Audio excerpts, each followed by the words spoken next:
Hey, what people? How you doing? I hope you're having a damn good day. Welcome back to the Norwich City Career Mode. Of course, we had quite a up and down episode in the last one, if I remember correctly. But we're hopping straight on into it, into a big game. Yuri Castro starts with Feet in the defense. We've gone with Morton and Gilmore. Of course, guys, I am doing a few different things in in FIFA at the moment, such as what if Spurs rehire Pochettino. So if you do like things like that, please let me know down below, and we might be able to go and do more things, such as um, cool things like that, I suppose. But regardless of the fact, we're up against Man City, a very big game here in this career mode. Of course, I want to try and do as well as possible with Norwich City. Of course, we were fired in the beginning of the season by Leicester for a very stupid, oh my days, a moronic release clause that, yes, I know I put it into the contract and everything, but they fired me for it. So this season, my ultimate goal, I've actually been thinking about this when I was playing these few games. My ultimate goal this season is to try and finish above Leicester City. Just get them right where it hurts. Like, yes, you fired me, but I've moved on to a team that had way less financial impact or way less finance, and I've done a lot better than them. So that is my ultimate goal this season. I did put the league standings in this video somewhere, so we will have a look where Leicester are and where we are. But so far, so good for us. 3-0 up against Man City. Big time headers from the boys. And just scenes, man. Just scenes. Absolute scenes at Carrier Road. But it was not to end there. 4-0 up. 4 goals. We've put 4 past Edison. I mean, these days, Man City, they do concede a fair amount of goals, but the reality is they do score and try and outscore their opponents with the likes of Haaland and De Bruyne and so on. So the fact that we were able to also keep a clean sheet against Manchester City, of course, like they have Haaland up front, and then on their bench they have Tammy, I can't even say his name. They have Tammy Abraham on the bench, so it's a bit ridiculous, to be honest, the firepower that they possess and everything. But we have Ronnie Lopez, who scored 2 goals against him in this game. So fair play to Ronnie Lopez, fair play to us. But it is a very tough start to the episode, as we also have Arsenal. Now Arsenal, yeah, they're doing very well in the Premier League at the moment. They're absolutely flying, soaring as high as can be. But I have faith in Jonas, I have faith in Billy Gilmore, I have faith in Ronnie Lopez, I have faith in, Josh Da Silva, former Arsenal man himself. So off the bat, we got fairly lucky with a few opportunities, but not to be as, what I think it's Turner or Ledzema was one of them.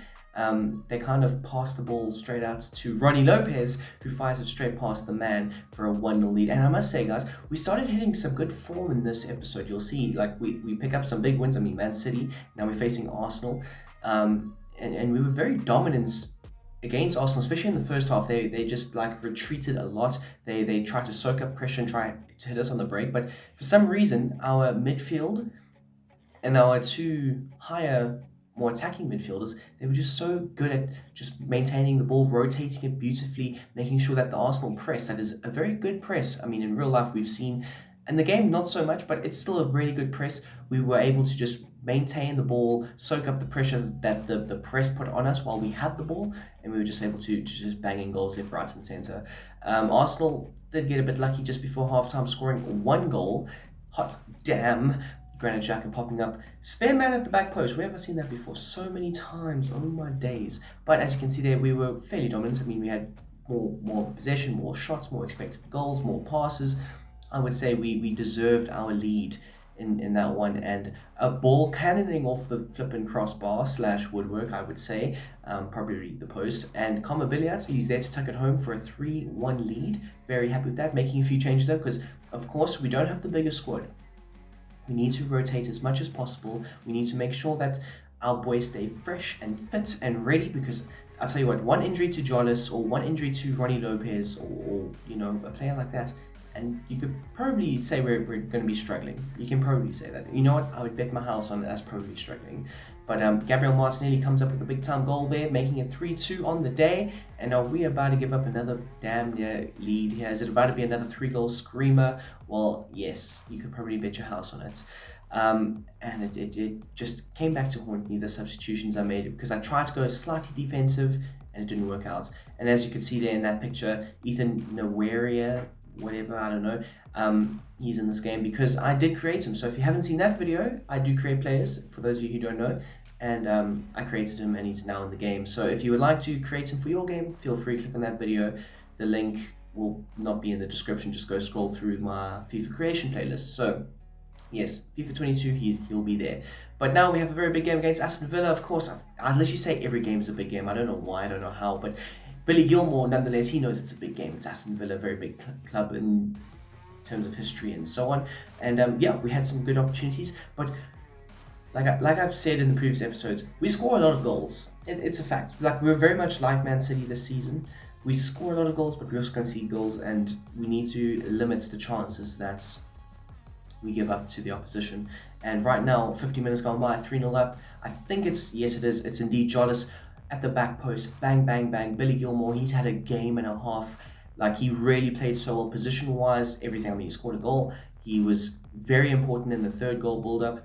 And might I add that is my favorite goal I've scored so far in this career mode. Like, nothing can top it. No long-range bombs, no bicycle kicks, no nothing. Right now, that diving header at the back post to like just flick it on is elite. And yeah, McCullum picks up the ball, smashes it home. And this game, it was not a 5-0 game, I must say. It felt more like a 2-0 type of game.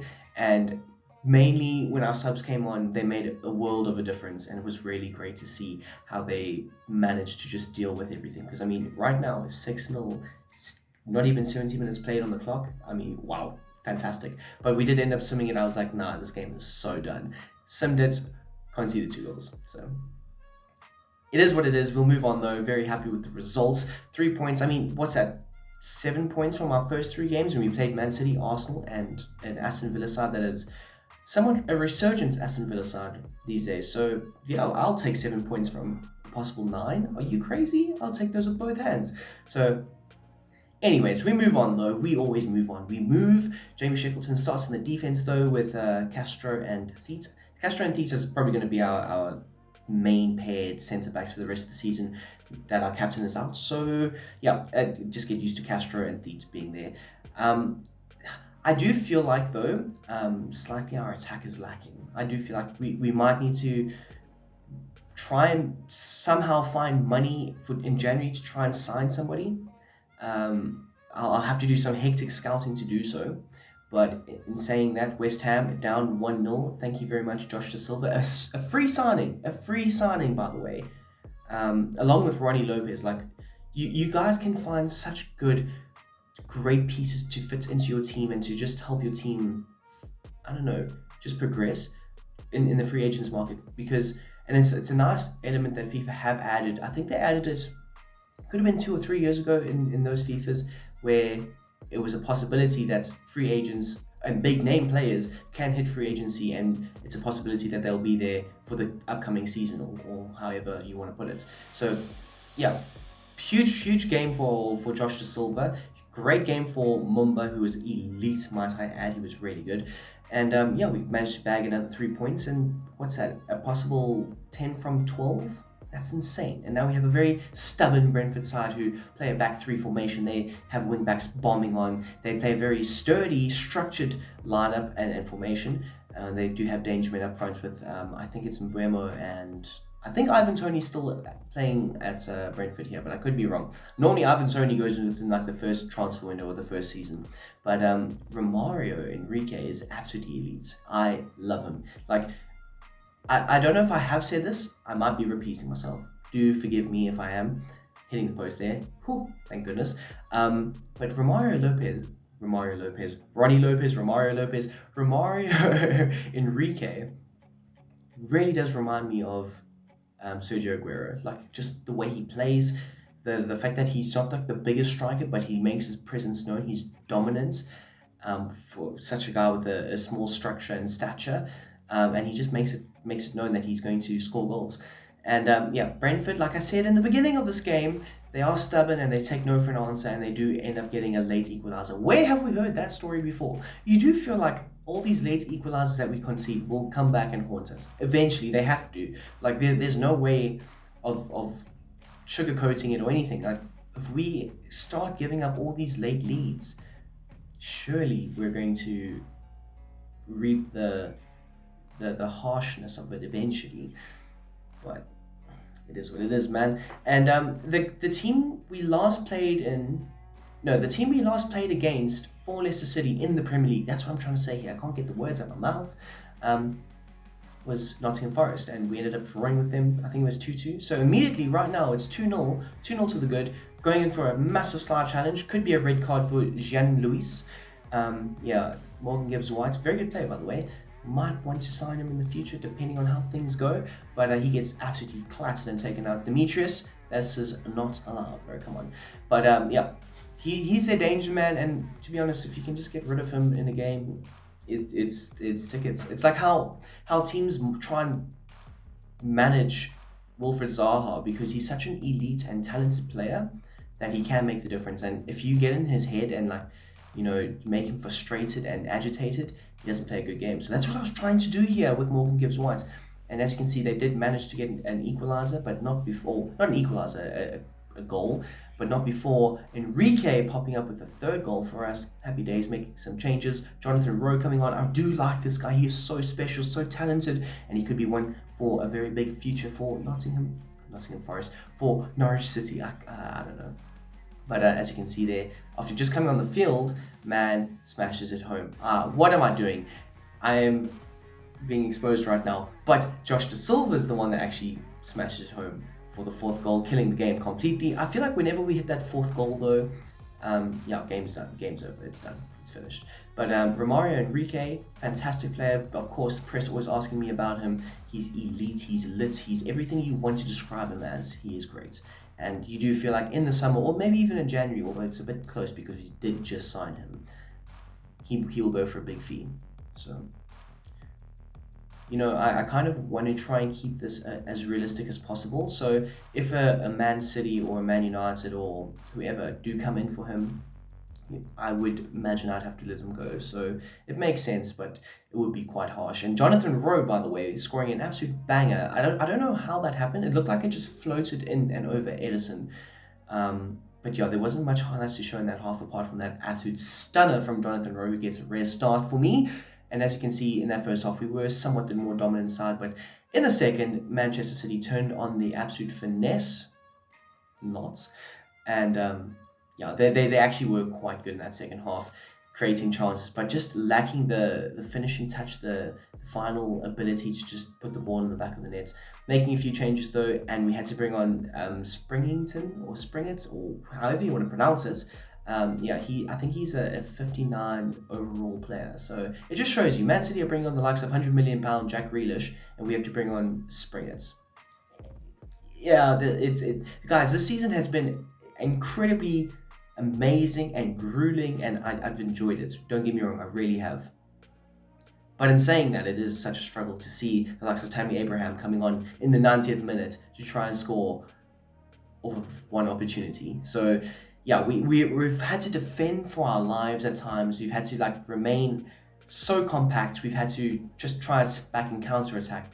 But every win that we've got has been well earned, well deserved, and we've managed to play some good football as well. So very happy with how this team has been performing, without a doubt in my mind. Pep, he gets a draw at home. I'll take a point at the Etihad. Of course, teams like Manchester United have gone there and been slapped up. Teams like Arsenal in the past have gone there and been slapped up. So a point at the Etihad is not a bad result whatsoever. But right now, it is the game you've been waiting for.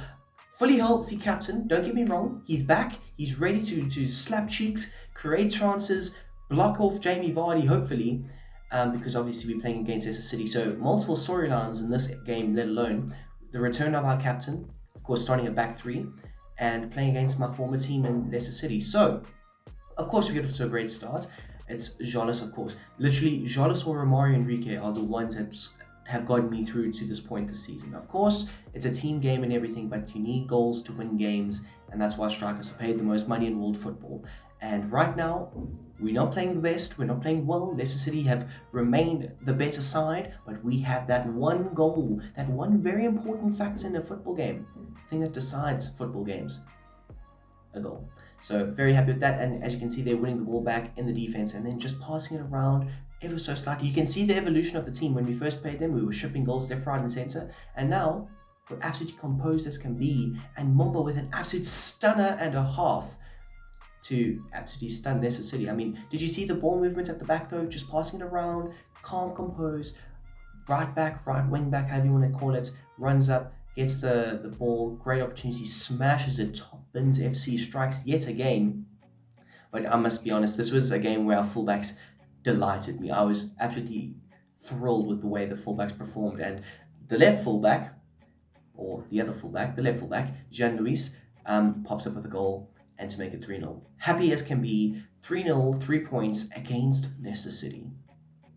As you can see there in the background was the manager that they hired to replace me, and he clearly hasn't done a good enough job, because even in the beginning of the season when they beat us, I think it was 4-3, I'm pretty sure it was 4-3, they didn't play well. I had a new team. I was still adapting to the team, so they didn't play well. So it just goes to show. Of course, FA Cup, not really a focus for me, rotated heavily and got absolutely slapped up 3-0 by Rotherham. Now, I did mention, like 5 minutes ago, in the January window, we'll be looking to bring in a striker, try and scrape together some form of money. And as you can see there, Antonio Conte, he's interested. And no, we're not going for Harry Kane. We're going for Dane Scarlett. Yes, people, Dane Scarlett, great player, 75 overall. He is definitely an improvement over what we have off the bench. He can be a great backup to Jolis, can be a great backup to Romario.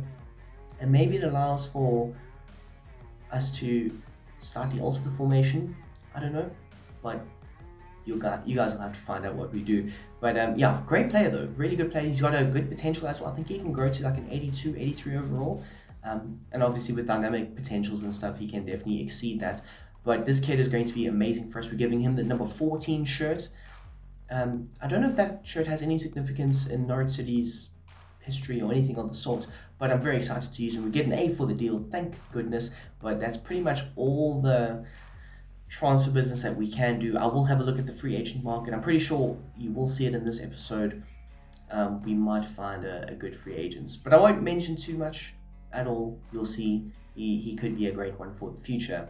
But for now, we do have Dane Scarlett in the team, and I'm excited to see how he can combine with the other lads, really, because I have a lot of faith in him. And of course, we are playing against Liverpool. They've gone with Tielemans, Ndidi, and Thiago, former players of mine, in the midfield, and I've gone again with the back five formation, 3 in midfield and 2 strikers up front. I just, you know what, playing away at Anfield, it is tough, it is rough, and the crowd's going to get on your back, and of course Liverpool are going to create many chances. 10 minutes in, they get a rebound opportunity, and Diogo Jota taps it home for a 1-0 lead, and he's playing games, of course, because he likes playing PlayStation. Who doesn't?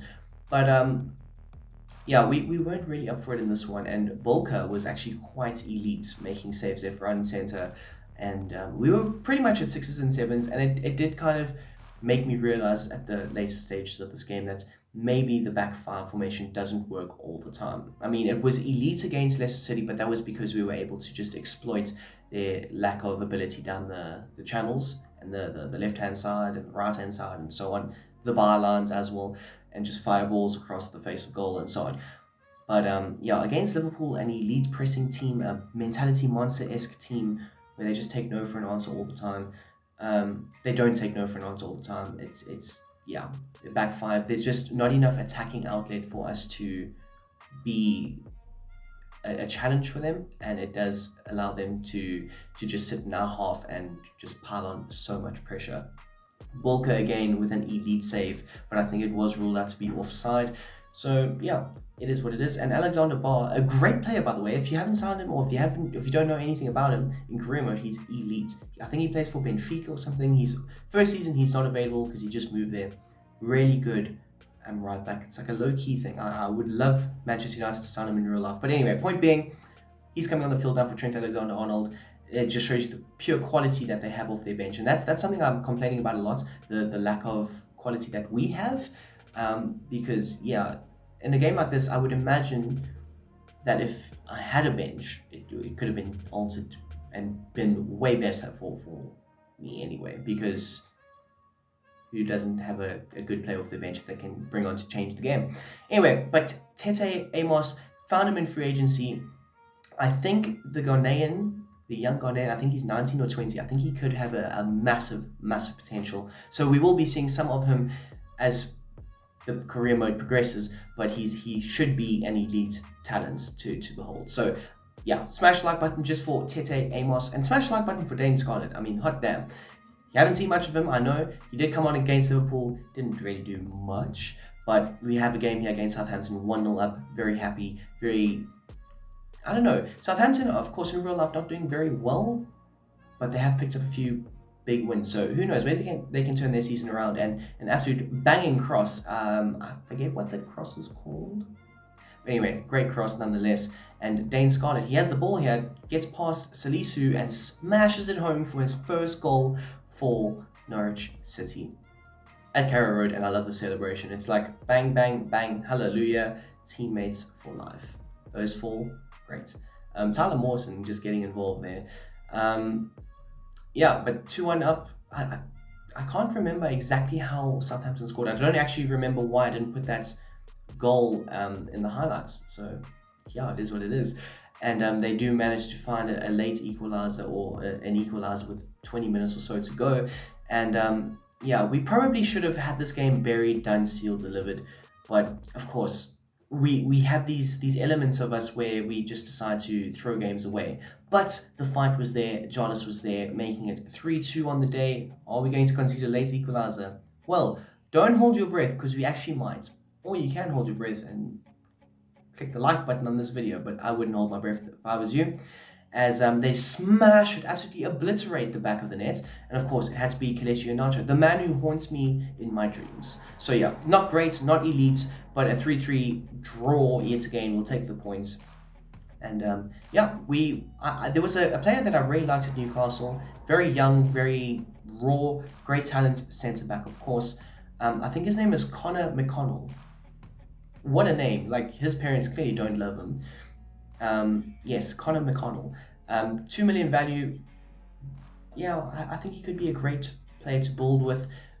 He could be like another Yeri Castro, right? Where you bring him in as a young player and then he just exponentially just rises up and becomes an elite player. So yeah, we're going to go in for him, sign him and everything. And that will definitely be the last bit of transfer business that we do in this January window. But yeah, guys, that's going to bring us to the end of the episode. I hope you have enjoyed it. The beginning of the next episode, we'll see us sign him for sure. But until then, I hope you guys have a damn great day, and I'm out.